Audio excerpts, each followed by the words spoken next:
Good morning, everyone. Today I have the privilege of introducing our speaker today. He taught here for 4 years and is currently a basketball coach at FPU. Please, everyone, give a warm welcome to CJ Haydock.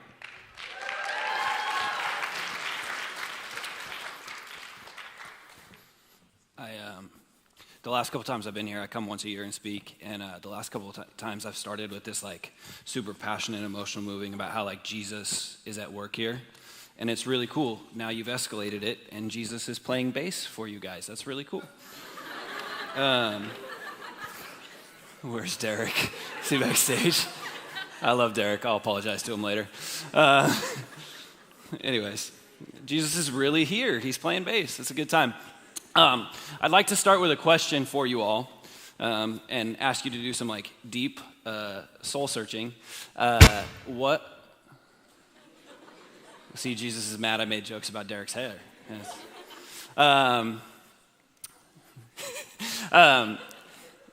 I'd like to pose one of life's great theological and ideological questions to you all. What is the best age? And I mean that in a bunch of different senses, right? I can tell you as someone now in his 30s that it's not now. Because you get up in the morning, you got to spend more time combing your eyebrows than your hair. And you got to stretch to get your body to work again. I can look back on times in my life that I see with really profound fondness for different reasons, right? I can think back to my freshman year of college for the first time being away from home and living in the dorms and doing really dumb things and all those things, right? I can think back to the time of life that our seniors are in right now where they're nearing the end and everything is awesome and cool and they're staring at the edge of immense freedom and responsibility and all these things. And I can think back to those times and I would challenge you to think through, do you have an age that stands out to you? I also would propose, so I have 2 kids. I have a 3-year-old daughter, Andy, 3, not the best age, 6, and a 6-year-old son, Landry. And I would propose that 6 might be the pinnacle of human existence. It might be when we're at our best. It doesn't get any better, right? So my son is 6, he's finishing up kindergarten, and he is living his best life. There's no question. And I mean that in a bunch of ways, right? We just started T-ball. I'm coaching his T-ball team. And if you ask my son, he is the best T-ball player in the history of baseball. And his middle name might as well be Babe Ruth, right? Because he's just convinced that he can do anything. He's brimming with this confidence. And as a father, I'm not interested in telling him what he can't do. I'll worry about that when he's a teenager. I'll just promote who he can be, right? And so we feed into this little monster how wonderful and bright and articulate he is, right? And he's living his best life. It's kindergarten, so he's done with school every day at noon. That's a pretty good life. And then one of those days a week, I pick him up from school and he comes and hangs out on a college campus with me and he eats Fruit Loops and ice cream for lunch. And we go get an iced coffee. I'm just kidding. He doesn't have an iced coffee. And he's just he's living life to the fullest. He's at peak age and existence, right? I got tired of getting up at 6 a.m., which for some reason 6-year-olds do, right? They get up at 6 a.m. every single day, including Saturday, God's holy day that he has ordained that we should not get out of bed before 8 a.m.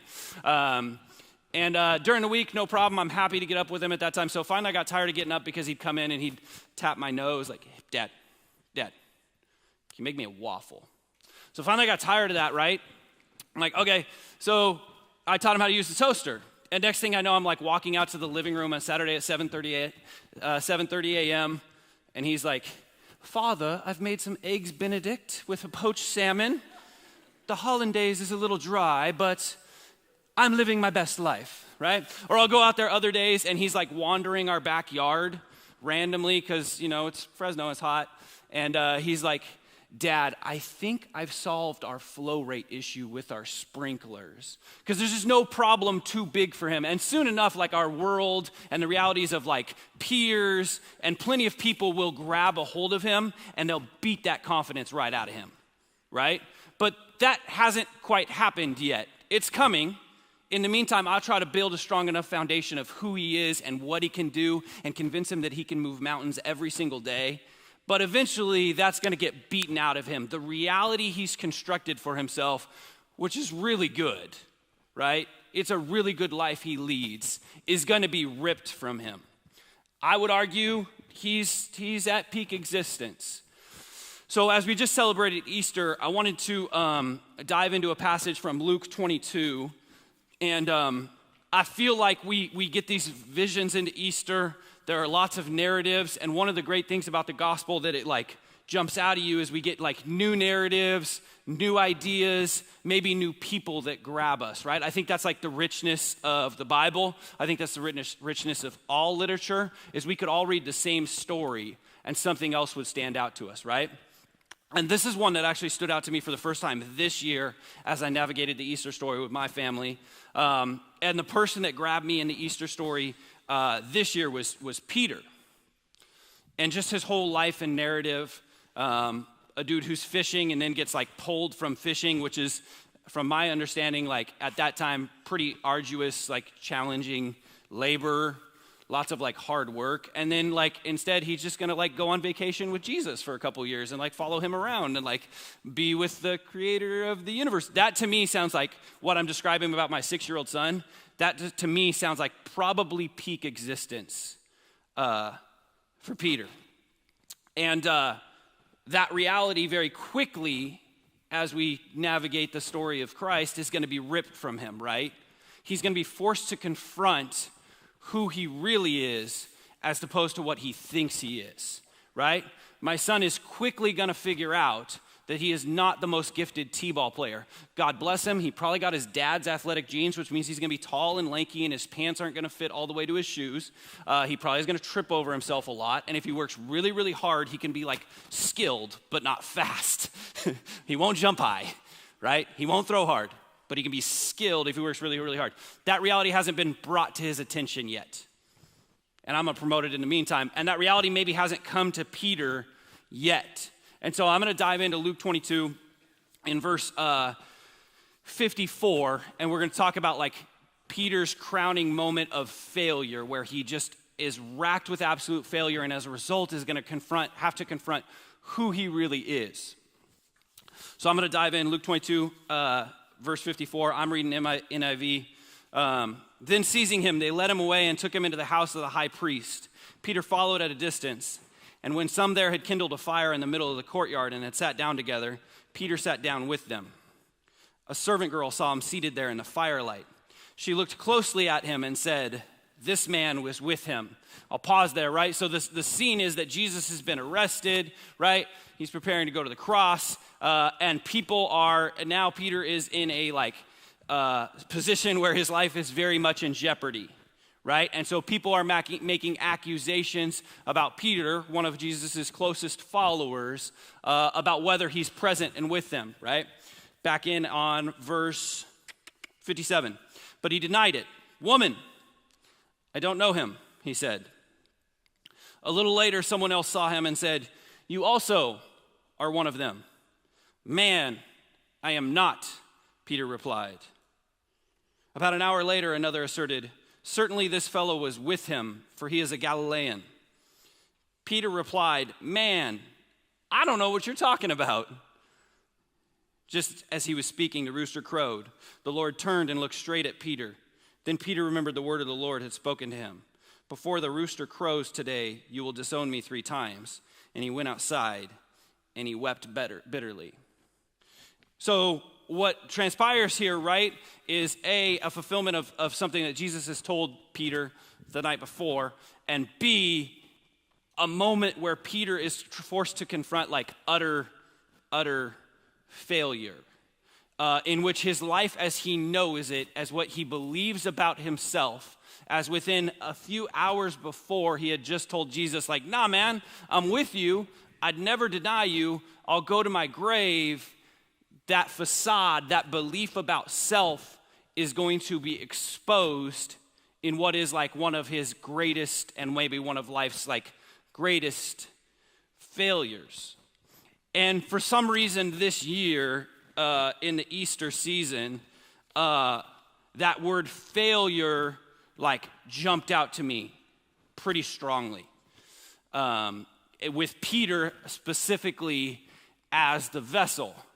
Because I think sometimes like I grew up the son of a pastor, Spent Wednesdays at Awana and Sundays at church all day and Tuesdays in small groups and all those things, right? And so like the Easter narrative, the biblical narratives are like super familiar to me. And I think if you asked many people who are well-versed in the Bible, they would start, if you identify Peter, you would start with like, oh yeah, that's the guy that denied Jesus, as like his identifying trait, right? Which is, in fairness, a pretty massive failure, especially given his like insistence shortly before this passage, like, nah, like I would never do that. That's not me. That ain't me, bro. I won't do that, right? And so with that idea of failure, I think sometimes we just get like stuck there when we describe Peter. Like, oh yeah, that's the guy that like denied Jesus, right? When in reality, as we like traverse the Gospels about who Peter is, he's like a revolutionary leader who's one of like the leading causes that Christian evangelism spreads to the Gentiles. He's like one of the, depending on your interpretation of some things, he might be the first person that Jesus like appears to post-resurrection, right? He's this really, really like dynamic character, but in this moment we catch him in his weakness, and I think we get stuck there. And I just want to push on that narrative. Like Peter's single defining thing, the way I think most people who are familiar with the Bible would first jump to identify him, I would argue is A, his greatest failure, and B, because he's willing to lean into that failure, is also his defining moment, is also what makes him somebody who the Lord is willing to use, if that makes sense. And so I just lean into that a little bit in terms of what does that mean for us who live like very human, flawed, challenging existences. I think for me, as someone who has had the privilege of leading young people, teenagers, and now young adults for the last 15 years of my life, I think one of the things that screams to me most apparent is the thing that holds us back the most in our ability to fulfill what God calls us to is the gap between who we think we are and who we are. And I think there's a lot of reasons that exist. But in moments of failure, as we see with Peter, he gets the opportunity to confront who he thinks he is and who he is. And in that moment, I think there's a biblical narrative that exists with Paul and with Moses and with King David that's super, super profound, that screamed to me this Easter season about failure. That failure, when willing to be navigated, give us an opportunity that's unprecedented for growth and for reconciliation between who we think we are and how we live on a day-to-day basis. Peter's number one insistence that, no, I'll never do that, God. I'll never deny you. And then being forced to confront the reality and pragmatism of that shortly thereafter is dynamic and it's profound. And I think there's just a willingness to confront challenge and failure that comes with that, right? I think what we perceive to be our failures and weak spots, one of the most compelling narratives of the gospel that exists over and over again, is God's willingness, if we are willing to confront those failures, to go on a deep, dark self-examination, to feel full of our sorrow and our regret and our guilt, and to confront those things, that those things can be magnified.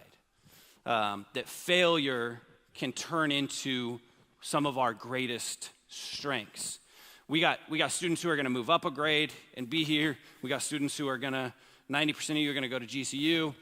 I don't know where the other 10% are going to go, right? And you are going to have opportunities to be defined by your failure in a multitude of ways. But the challenge is that failure can be defining in a way that cripples up us, or in a way that God is revealed in his transformational glory and an opportunity to renew those things, right? I think of a bunch of examples, right? When I was 19 years old, I worked at Heartland Christian Camp. Do I have any Heartland Christian Camp nerds? Woo, Good talk. I worked at Heartland Christian Camp for a number of summers, and I met my wife at Heartland, who's now my wife. Spoiler alert to the story. And my wife at that time in her life, like I was a little bit directionless, I would say. I was like 19 and like going to a city college and working like 17 part-time jobs. And my wife was like working on her master's. She was a couple years older than me, and graduating and like, you know, like had a plan. Good thing to have. So I met my wife. I convinced her to date me for a little bit of time. And then that went up in smokes just because of my immaturity, my directionless, my inability to function as an adult in some ways, and all these things, right? And so my wife just walked away and was like, this is a kid, and I'm a grown woman, and I'm gonna go do my own thing, right? And in that moment was an opportunity was a failure on my behalf, right? A failure to treat her in a way that would have kept her around. And there was an opportunity to give up on that relationship. And there was an opportunity to fight for my own personal transformation for the most valuable friendship and partnership that I've had. Been married 11 years and have 2 kids now, right? There was redeeming of that failure. And it wasn't anybody's failure but my own, but I was willing to stare that down, right? When I graduated high school, my lifelong dream was to be a college basketball player, right? I went to walk on to a university, spent 8 weeks on the team and got cut. Right? And had the opportunity to either give up the game I love or fight for it a little bit and look for it in another avenue, and hung them up and started coaching. And three years ago was the youngest college head coach in the country. There's opportunities for God to transform our greatest failures and for those to become our greatest successes. There's opportunity for us to walk those that exist. There's opportunities for Peter to walk away because he's betrayed Jesus, or there's opportunities for him to lean into his failure, to be resolved to take that message to people far and wide. And he chooses the path of redemption, he chooses the path of God's glory, and it exists therefore. That message screamed to me this Easter season. So like I told you earlier, my 6-year-old is leading his best life. That will get ripped from him at some point. And I just pray that God gives me with the opportunity to lead him through that, for him to understand that failure is just disguised opportunity. It's just opportunity for God to be at his best work.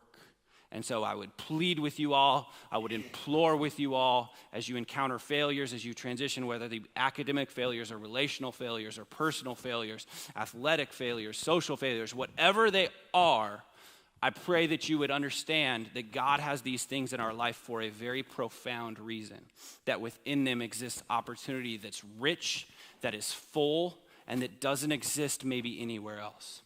Appreciate you guys letting me share with you today. I'm going to pray for you and we'll get out of here. God, thank you for this day.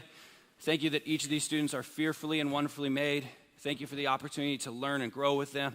I pray that as they focus on the next steps in their life as they're closing out this school year, that they would finish strong, that you would bless them with health, with grace, with mercy, with richness and fullness in you, and that you would continue to be honored in this place. In your name, amen.